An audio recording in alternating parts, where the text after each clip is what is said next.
കേരള രാഷ്ട്രീയത്തിലും വടകര ലോക്സഭാ തെരഞ്ഞെടുപ്പിലും വലിയ കോളിളക്കം സൃഷ്ടിച്ച വിവാദമായ കാഫിർ സ്ക്രീൻഷോട്ട് കേസിൽ പ്രത്യേക അന്വേഷണ സംഘം അന്വേഷണം വ്യാപിപ്പിക്കുന്നു.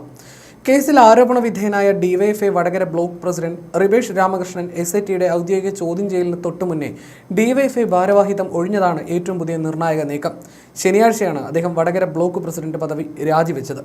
അതേസമയം ഭാരവാഹിത്വം ഒഴിഞ്ഞെങ്കിലും റിബേഷ് ബ്ലോക്ക് കമ്മിറ്റി അംഗമായി സംഘടനയിൽ തുടരും. UDF സർക്കാർ അധികാരത്തിലേറിയതിനു ശേഷം രൂപീകരിച്ച പ്രത്യേക അന്വേഷണ സംഘം അന്വേഷണം ഊർജിതമാക്കിയതിന് തൊട്ടു പിന്നാലെയാണ് ഈ രാജി.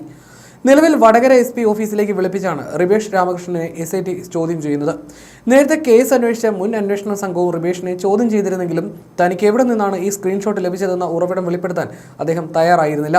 തുടർന്ന് സ്ക്രീൻഷോട്ടിന്റെ ഉറവിടം കണ്ടെത്താൻ കഴിഞ്ഞില്ലെന്ന് കാണിച്ച് മുൻ പോലീസ് സംഘം കോടതിയിൽ റിപ്പോർട്ട് നൽകി കേസ് അവസാനിപ്പിക്കാൻ ശ്രമിച്ചിരുന്നു. എന്നാൽ സംസ്ഥാനത്ത് ഭരണം മാറിയതോടെ SIT രൂപീകരിക്കുകയും DIG യതീഷ് ചന്ദ്രയുടെ മേൽനോട്ടത്തിൽ റൂറൽ SP T ഫറാഷിന്റെ നേതൃത്വത്തിലുള്ള സംഘം ശാസ്ത്രീയമായ സൈബർ അന്വേഷണം ഊർജിതമാക്കുകയുമായിരുന്നു.